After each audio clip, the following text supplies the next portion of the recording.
সলিল চৌধুরী। এক গুচ্ছ চাবি। উত্তরাধিকার সূত্রে পেয়েছি শুধু এক গুচ্ছ চাবি। ছোট বড় মোটা বেটে নানা রকমের নানা ধরনের চাবি। মা বললেন, যত্ন করে তুলে রেখে দে। তারপর যখন বয়স বাড়ল, জীবন এবং জীবিকার সন্ধানে পথে নামতে হলো।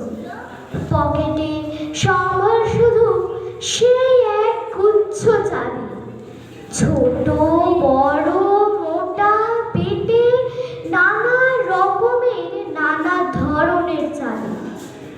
কিন্তু যেখানে যাই সামনে দেখি প্রকাণ্ড এক দরজা, আর তাতে ঝুলছে প্রকাণ্ড এক তালা।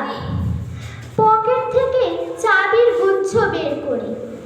এ চাবি সে চাবি ঘোরায় ফেরায়, লাগে না খোলে না। শ্রান্ত হয়ে ঘরে ফিরি। মা দেখেন আর হাসেন, বলেন, ওরে তোর বাবার হাতেও ওই চাবি দিয়ে ওই দরজাগুলো খোলেনি। শুনেছি নাকি তার বাবার হাতে খুলতো। আসল কথা কি জানিস? এসব চাবি হলো সততার, সত্যের, যুক্তির, নিষ্ঠার।